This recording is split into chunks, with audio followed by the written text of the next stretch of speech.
नमस्कार। नमस्कार। नागपुर टुडे और लॉर्ड बुद्धा टीवी के विशेष कार्यक्रम प्रेस क्लब में आज फिर आपका स्वागत है। पूर्व की तरह आज भी मैं एस.एन. विनोद अपने वरिष्ठ पत्रकार मित्र जोसेफ राव के साथ रूबरू है आपसे आज की सुर्खियों पर चर्चा के लिए। तो चलिए शुरू करते हैं। राव, आज जो पूरे अखबारों सारे अखबारों में बड़े बड़े अक्षरों में जो सुर्खियाँ है वो शिवसेना में बगावत को लेकर के, जैसे हम लोग पिछले दिनों हम लोगों ने चर्चा की थी, शिवसेना के कद्दावर नेता एकनाथ शिंदे उन्होंने बगावती तेवर दिखाते हुए बिल्कुल चुनौती दे डाली है, न केवल महाराष्ट्र सरकार को बल्कि पूरी की पूरी शिवसेना और विशेष रूप से उद्धव ठाकरे परिवार के सर्वे सर्वा उद्धव ठाकरे को। ऐसे में क्या लगता है, जो राजनीतिक उथल पुथल यहाँ है उसमें क्या लगता है, एकनाथ शिंदे जिन कारणों से उन्होंने बगावत किया, क्या अपनी रणनीति के तहत जो नए समीकरण उभरेंगे उसमें उनकी उन इच्छाओं की पूर्ति हो पाएगी? शिवसेना के नंबर 2 माने जाने वाले जी, एकनाथ शिंदे जो पीडब्ल्यूडी मिनिस्टर रहे हैं, उन्होंने ये जो है बगावत का झंडा खड़ा किया है। और उनका ग्रीवेंस ऐसा है कि ये उद्धव ठाकरे जो है उनको साइडलाइन कर रहे हैं। उद्धव ठाकरे के बारे में और भी ऐसा इम्प्रेशन है कि वो अपने विधायकों से मिलते नहीं। पार्टी में उनकी पकड़ जो है वो ज़्यादातर भावनिक मुद्दे पर ज़्यादा होती है कि बाड़ा साहब की पार्टी, शिवसेना, माझा शिव सैनिक वगैरह। मगर प्रैक्टिकल में देखा जाए तो उनकी अपने विधायकों से बहुत कम बातचीत होती है, अपनी मिनिस्ट्री के लोगों से, अपने कैबिनेट के लोगों से अनौपचारिक या और भी कोई चर्चा होनी चाहिए, उनको कॉन्फिडेंस में लिया जाना चाहिए, वो नहीं हो रहा है। और ये अभी जो एकनाथ शिंदे ने कल जो कदम उठाया है परसों, ये एक दिन का नहीं है, ये 15-20 दिन की, महीने भर की तैयारी है।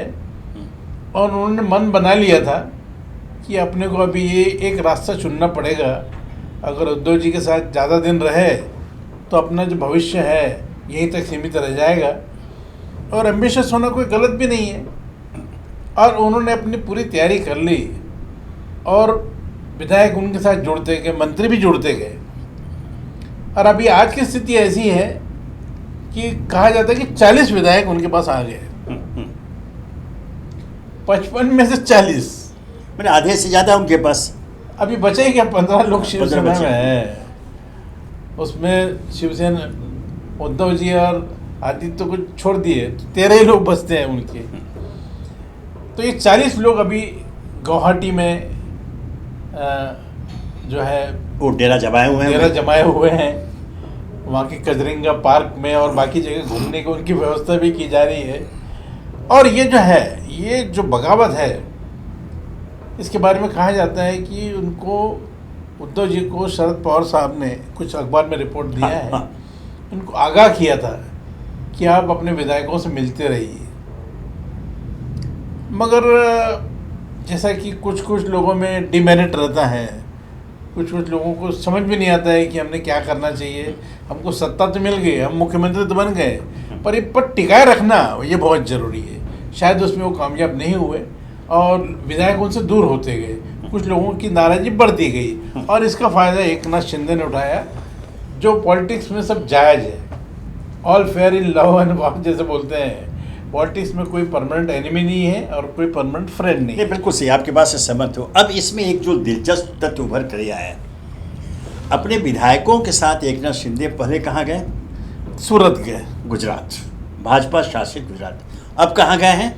भाजपा शासित असम में गए। और इस बीच में जो देवेंद्र फडणवीस जो प्रतिपक्ष के नेता और पूर्व मुख्यमंत्री हैं, उनकी जो गतिविधियाँ रही, और उन्होंने पहले भविष्यवाणी की थी अभी कुछ सप्ताह पहले कि इतने दिनों में सरकार गिर जाएगी, इसका पतन हो जाएगा। तब लोगों ने मजाक उड़ाया था। शिवसेना की ओर से कहा कि नहीं, पूरा कार्यकाल पूरा करेंगे, लेकिन ऐसी स्थिति अब तो बनती हुई नजर नहीं आती। इसमें क्या आपको लगता है कि यह राजनीतिक दृष्टि से देवेंद्र फडणवीस की सफलता की हैट्रिक है, क्योंकि अभी जो राज्यसभा में देखा गया, विधान परिषद चुनाव में देखे, और अभी ये लगातार जो है राजनीतिक सफलता की हैट्रिक की ओर क्या बढ़ रहे हैं देवेंद्र फडणवीस? मैं इसको दूसरे ये ढंग से आपको पेश करना चाहूँगा। आपने जो बताया हैट्रिक, ये वो ताजपोशी के लिए 2 कदम उठाना पड़ता है जो उन्होंने उठाया है। राज्यसभा और विधान परिषद में जीत हासिल की है भारतीय जनता पार्टी ने। ये उनकी ताजपोशी, फिर से मुख्यमंत्री बनने की तैयारी में एक मजबूत कदम थे दोनों, और अभी वो जो है इस दिशा में बढ़ते जा रहे हैं। और उन्होंने एक बहुत अच्छा काम किया है 2 दिन में कि अपना कोई भी बयान मीडिया के सामने नहीं दिया, मीडिया से कोई बातचीत नहीं की है। जो भी है वो पर्दे के पीछे कार्रवाई चल रही है। और चंद्रकांत दादा पाटिल जो महाराष्ट्र के बीजेपी के अध्यक्ष हैं, उन्होंने कहा है कि ये पार्टी का अंदरूनी मामला है। सब लोग जानते हैं कि पार्टी का अंदरूनी मामला है या बाहरी मामला है। और कल रात को देश के गृह मंत्री अमित शाह और भाजपा के भारतीय जनता पार्टी के कार्यकारी अध्यक्ष जेपी नड्डा ये सूरत पहुँचे, उन्होंने स्थिति का जायजा लिया। शायद रात में सब लोगों से मुलाकात भी हुई होगी, सभी खबरें नहीं आ रही है, मगर ये तो निश्चित रूप से गए काहे के लिए, कोई सूरत में कोई रहने के लिए थोड़ी गए, खाना खाने थोड़ी गए, वो तो मिलने गए ना। तो एकनाथ शिंदे और बाकी सब लोगों से मिले होंगे वो, और कुछ स्ट्रैटेजी तय की होंगी कि इसके बाद क्या होगा।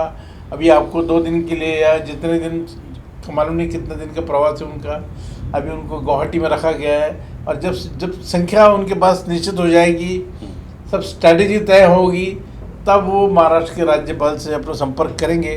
और जैसा कि कल हमने अपने इस कार्यक्रम में बताया था कि अब ये लोग एक स्वतंत्र गढ़ बनाएंगे, क्योंकि एंटी डिफेक्शन लॉ में जो है अभी उनके पास पर्याप्त संख्या हो गई है, और ये एंटी डिफेक्शन लॉ उन पर लागू नहीं होगा।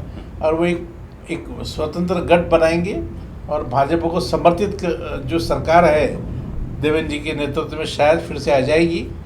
और एकनाथ शिंदे, उनका कहना है कि मुझे हिंदुत्व के लिए, उन्होंने उद्धव ठाकरे से बातचीत भी की है, और हिंदुत्व के मुद्दे पर उनको भारतीय जनता पार्टी नज़दीक नज़र आ रही है। एकनाथ शिंदे को उन्होंने कहा है कि हम भारतीय जनता पार्टी के साथ सरकार बनाना चाहिए।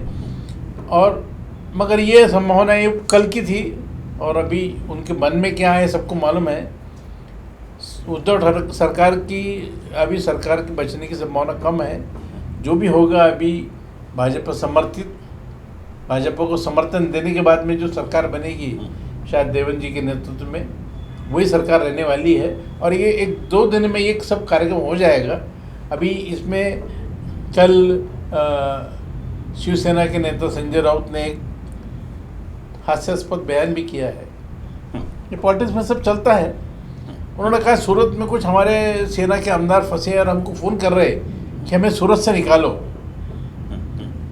उन्होंने नाम तक नहीं लिया, कौन फंसी है, किसका फ़ोन आया। पिटाई की भी बात की।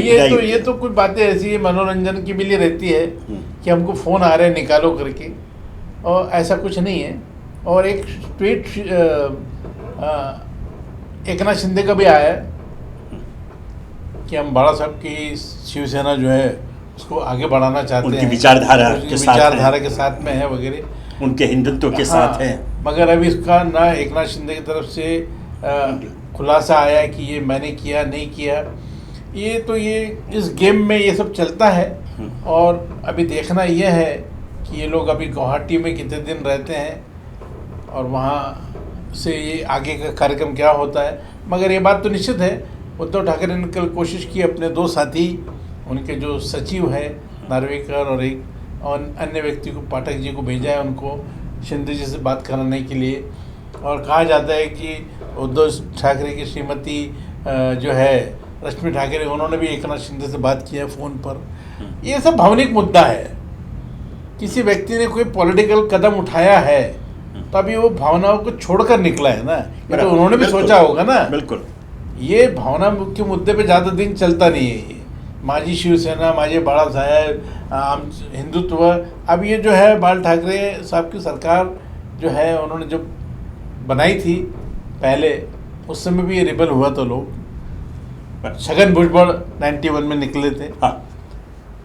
वो अपने साथ कई स्वयं नारायण राणे निकले हैं। तो ये पहली बार फूट हो रही है ऐसा नहीं है, पर इस बार का बगावत जो इस बार जो फूट है बहुत बड़ी फूट है।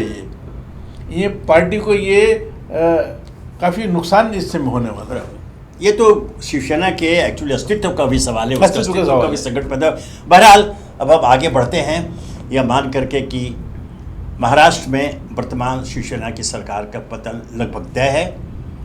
आगे क्या होगा, राव साहब ने जैसे संभावना बताई कि देवेंद्र फडणवीस के नेतृत्व में भारतीय जनता पार्टी की सरकार का गठन होगा और एकनाथ शिंदे का गुट उनको समर्थन प्रदान करेगा।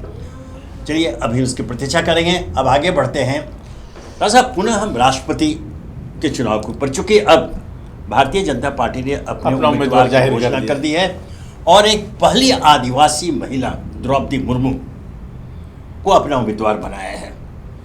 दूसरी तरफ विपक्ष ने यशवंत सिन्हा को बनाया है। हालांकि ये एक दिलचस्प है कि दोनों का पार्श्व झारखंड से है, लेकिन अब प्रश्न ये पैदा होता है, अभी जो कुछ खबरें छन कर आ रही, भारतीय जनता पार्टी के अंदर भी एक असमंजस की स्थिति बनी है। चूंकि यशवंत सिन्हा अटल बिहारी वाजपेयी के विश्वस्त मंत्री रह चुके, 2 बार भारतीय जनता पार्टी को मंत्री रहे और उनके संबंध अभी भी बहुत लोगों से कायम है। और व्यक्तिगत तौर पर अगर तुलना की जाए दोनों को उम्मीदवारी में, तो हर दृष्टि से यशवंत सिन्हा का पलड़ा भारी आता है। यह व्यक्तिगत तुलना पर कहीं भी ठीक है कि भारतीय जनता पार्टी ने कि पहली आदिवासी महिला के रूप में उसको पेश किया है, उसका वो राजनीतिक लाभ उठा सकते हैं, लेकिन जिस व्यक्तिगत तुलनात्मक की बात करते हैं वहां पर वो कहीं टिकती नहीं है। लेकिन अब इस चुनाव में जैसे मैंने कहा कि स्थिति ये बन रही है कि विपक्ष के सभी दल मिलजुल करके एक साथ गंभीरता के साथ यशवंत सिन्हा के पक्ष में काम कर रहे हैं। भारतीय जनता पार्टी का अपना वोट बैंक है और अगर संख्या बल के आधार पर जाए तो कहीं से भी उनको चुनौती नहीं मिलती है। लेकिन चूंकि ये बार बार चिन्हित होता है कि राजनीतिक संभावनाओं का खेल है और इतिहास में ऐसी घटनाएं हो चुकी है जब अंतरात्मा की आवाज पर भी मतदाता ने राष्ट्रपति के चुनाव में मतदान किया है। अब आपको राव साहब बताया क्या लगता है कि अब एक दिलचस्प मुकाबला हो गया है द्रौपदी मुर्मू के आने के बाद। आपको क्या लगता है कि कहीं ना कहीं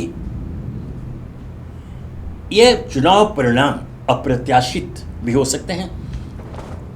देखिए, हम लोग जो जिक्र कर रहे हैं द्रौपदी मुर्मू वर्सेस यशवंत सिन्हा, आपने कहा है कि यशवंत सिन्हा उनका पलड़ा भारी है, मगर राजनीति में कई बार ऐसा होता है कि आपका व्यक्तिगत कितना भी आपकी पर्सनैलिटी कितनी भी भारी हो, मगर ये वोट देने वाले जो पक्ष है और जो लोग हैं वो दलीय आधार वो दलीय आधार पर जाते हैं। बिल्कुल सही। अभी आपने जो बताया मुर्मू को एनडीए की तरफ से प्रत्याशी बनाया गया है, वो मयूरभंज उड़ीसा से बिलोंग करती है, झारखंड में उन्होंने काम किया है और वो राज्यपाल भी रही है। दूसरी तरफ यशवंत सिन्हा, अभी यशवंत सिन्हा के लिए शरद पवार साहब ने जो राष्ट्रवादी कांग्रेस के अध्यक्ष हैं और जिनकी अगुवाई में दूसरे दौर की मीटिंग हुई थी, उन्होंने कुछ दलों से, नए दलों से बातचीत शुरू की है।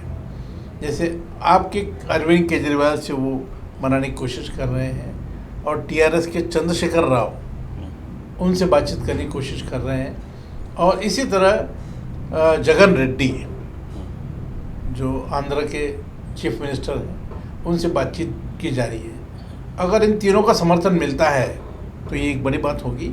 और अब देखना ये है कि ये बिहार के मुख्यमंत्री नीतीश कुमार का पलड़ा किस ओर जाता है, क्योंकि प्रणब मुखर्जी के चुनाव के समय, राष्ट्रपति चुनाव के समय नीतीश कुमार जी ने प्रणब मुखर्जी का साथ दिया, क्योंकि राष्ट्रपति चुनाव में कई बार ऐसा होता है कि दलीय राजनीति से ऊपर हटके काम होते हैं। जब प्रतिभा पाटिल चुनाव लड़ने के लिए उनको उम्मीदवार बनाया गया तो शिवसेना और बाल ठाकरे ने तय किया, नहीं, ये मराठी भाई है, मराठी भाषी भाई है, मराठी भाषी है, महाराष्ट्र की नेता है, इसको हम समर्थन करेंगे। तो उन्होंने न एनडीए की परवाह की न बीजेपी की परवाह की, और उन्होंने अपना समर्थन जो है वो घोषणा कर दी कि शिवसेना जो है वो प्रतिभा पाटिल के साथ है। तो ये कभी कभी ऐसी संभावना होती है, आपने बताया कि संभावनाओं की राजनीति में ये होता है। अभी ये नीतीश कुमार, जगन रेड्डी, चंद्रशेखर राव और आपके अरविंद केजरीवाल, इनका झुकाव किस ओर होता है ये देखना है। अभी वैसे मुर्मू जो है द्रौपदी जी, ये उड़ीसा में एक जूनियर मिनिस्टर भी रही है और नवीन पटनायक के कैबिनेट में काम भी किया उन्होंने। तो नवीन पटनायक पर ये तो वैसे तो नैतिक जिम्मेदारी है, वैसे वो एनडीए के घटक माने जाते हैं और उनका झुकाव ज़्यादा एनडीए की तरफ और बीजेपी की तरफ है। तो शायद द्रौपदी मुर्मू के लिए तो वो उनकी पार्टी तो वोट करेगी। मगर ये जो हमने 4 नाम बताए हैं, इनमें से कौन लोग अभी कैसे उनका समर्थन विपक्ष के लोग, ममता बनर्जी और बाकी लोग जुटा पाते हैं, इसके ऊपर निर्भर करता है। और अगर होता है तो एक अच्छा चुनाव भी हो सकता है, यशवंत सिन्हा वर्सेस द्रौपदी मुर्मू या द्रौपदी मुर्मू वर्सेस यशवंत सिन्हा, ऐसा भी एक हो सकता है। और वैसे हुआ तो ये द्रौपदी मुर्मू जी देश की दूसरी महिला राष्ट्रपति होगी और पहली आदिवासी होगी। ये तो बड़े गर्व की बात है। मगर उनके सामने यशवंत सिन्हा भी कम छोटे उम्मीदवार नहीं है, उनका भी बहुत कद ऊंचा है। पॉलिटिकली वो IAS ऑफिसर रहे हैं और उन्होंने देश के सबसे बड़े डिपार्टमेंट फाइनेंस का भी संभाला है, एक्सटर्नल अफेयर्स में रहे हैं और काफ़ी वेटरन माने जाते हैं पॉलिटिक्स में। तो अभी ये सब आगे जो है संभावनाएं, और ये जो है किसके भाग्य में क्या लिखा है ये तो कहना मुश्किल है। और भाग्य में लिखा है उससे ज़्यादा और किस्मत और समय से पहले किसी को मिलता नहीं है। तो ये आने वाले दिनों में अभी तय होगा। मगर ये 1-2 दिन में ये स्पष्ट हो जाएगा कि 3-4 दल जो है इनका झुकाव किसके तरफ है। बिल्कुल, अभी तक जो स्थिति सामने आई है द्रौपदी मुर्मू बनाम यशवंत सिन्हा, तो संख्या बल की दृष्टि से और समर्थन की दृष्टि से द्रौपदी मुर्मू आगे चल रही है निश्चित रूप से। वैसे जैसा उन्होंने कहा है कि अगर दक्षिण के कुछ प्रदेशों का झुकाव और अरविंद केजरीवाल का झुकाव अगर विपक्ष के उम्मीदवार यशवंत सिन्हा की तरफ जाता है, नीतीश कुमार, हाँ, और नीतीश कुमार, तब शायद मुकाबला दिलचस्प हो जाए और तब परिणाम की भविष्यवाणी करना कठिन हो जाएगा। समय पर ही दिखा सकता है। चलिए अब आखिरी शीर्षक एक बार फिर राहुल गांधी। कल 5वें दिन भी राहुल गांधी से घंटों पूछताछ हुई। लगभग इन 5 दिनों में 50 घंटे की पूछताछ हुई है। लेकिन एक तथ्य अभी तक जो सामने उभर कर आए हैं, इन 50 घंटों की पूछताछ में कोई वैसा मामला सामने नहीं आया, ठोस मामला सामने नहीं आया है जिसके अंतर्गत उन पर कोई वैसी कार्रवाई की जाए जो भारतीय जनता पार्टी या सत्ता पक्ष चाहती है, वो नहीं कर पाई। 5 दिनों के 50 घंटों के पूछताछ के बावजूद ऐसा कुछ फिलहाल जो सामने है ऐसा कुछ नजर नहीं आता। और अब कांग्रेस की ओर से यह आरोप लगाया जा रहा है कि यह सिर्फ राहुल गांधी और कांग्रेस का मनोबल तोड़ने के लिए, उन्हें डराने धमकाने के लिए और परेशान करने के लिए ऐसा किया गया। अगर यह आरोप सही है तो फिर उसी आरोप को दोहराना पड़ेगा कि सत्ता पक्ष अपनी जांच एजेंसियों का राजनीतिक हक में दुरुपयोग कर रहा है। सहमत है आपसे हम कि इतना बड़ा भी अपराध नहीं लगता मुझे कि उसके लिए 5 दिन तक लगभग हर रोज़ 8-10 घंटे उनसे बातचीत की जा रही है, पूछताछ की जा रही है। ये उनको डिमोरलाइज करने के लिए, उनको साइडलाइन करने के लिए, उनका इमेज ख़राब करने के लिए और कांग्रेस पार्टी को एक तरह से दायरे में रखने के लिए उनको ये सब हथकंडे अपनाना पड़ रहा है। ईडी का सहारा लिया जा रहा है। मगर ये ज़्यादा दिन चलने वाला नहीं है, क्योंकि अभी तक जैसा आपने बताया ऐसा कोई ठोस सबूत आया नहीं है। और उनका इन्वॉल्वमेंट कितना है राहुल गांधी का, ये भी सबको मालूम है, क्योंकि वो तो अभी अभी आए हैं इस क्षेत्र में। और ये नेशनल हेराल्ड और ये सब नेहरू जी के ज़माने से चला आ रहा है। 1938 में निकाला। हाँ, ये कोई राहुल गांधी तो उस समय बच्चे ही होंगे जब ये सब, नहीं, उस समय जन्म भी नहीं हुआ, जन्म भी नहीं हुआ होगा जब से चल रहा था। मगर चूंकि कांग्रेस के कद्दावर नेता है और एक तरह से चैलेंजिंग है, भारतीय जनता पार्टी को जो चैलेंज करते हैं अपने बयानों से या अपने जो भी एक्शन से, उसको कंटेन करने के लिए, उनको नियंत्रित करने के लिए शायद ये हथकंडे अपनाए जा रहे हैं, मगर ये ज़्यादा दिन कामयाब नहीं हो पाएंगे, मुझे ऐसा लगता है। नहीं, ब्राव साहब बिल्कुल सही कहा कि एक सारा का सारा व्यायाम, एक्सरसाइज राहुल गांधी और कांग्रेस को डिमोरलाइज करने के लिए, उनकी छवि खराब करने के लिए किया गया। अर्थात ईडी का राजनीतिक दुरुपयोग सत्ता पक्ष ने किया। अब ये बहस चल रही है और चलेगी भी आगे कि सरकारी जांच एजेंसियों का राजनीतिक इस्तेमाल आखिर कब तक। मैं यहाँ दोहरा दूँ, ये कोई नई बात नहीं है, या भारतीय जनता पार्टी कर रही है, पहले भी हुआ है। पहले भी जो शासक रहे हैं उन्होंने सरकारी एजेंसियों का अपने राजनीतिक हित में, अपने राजनीतिक लाभ के लिए, विपक्ष को परेशान करने के लिए, विपक्ष के खिलाफ उनका दुरुपयोग करता है। लेकिन यह मामला जो चूंकि ताज़ा तरीन मामला है और ये कंटिन्यूअस एक प्रोसेस चल रहा है, बेहतर हो सभी राजनीतिक दल मिल बैठ करके इस पर विचार करें, क्योंकि ये दुधारी तलवार है। ये कभी किसी पर बात कर किसी अहित हो सकता है कि सरकारी जांच एजेंसियों का राजनीतिक दुरुपयोग न हो पाए, इसके उपाय ढूंढे जाए। और यह तो है, मैं जानता हूं इसमें कोई राजदल सामने नहीं आएगा, इसके लिए जनता को सामने आना पड़ेगा। जनता दबाव बनाए, जब जनता दबाव बनाएगी तब इन राजदोलों को झुकना ही पड़ेगा। और शायद वह दिन हम देख पाएंगे जब सरकारी जांच एजेंसियां स्वतंत्र होकर कानून सम्मत कदम उठाएंगी और जांच कार्यों करेंगी, किसी दल विशेष को खुश करने के लिए नहीं। तो आज की चर्चा में यही हम समाप्त करते हैं। कल हम फिर मिलेंगे नई सुर्खियों के साथ प्रेस क्लब में आपके साथ। नमस्कार। नमस्कार।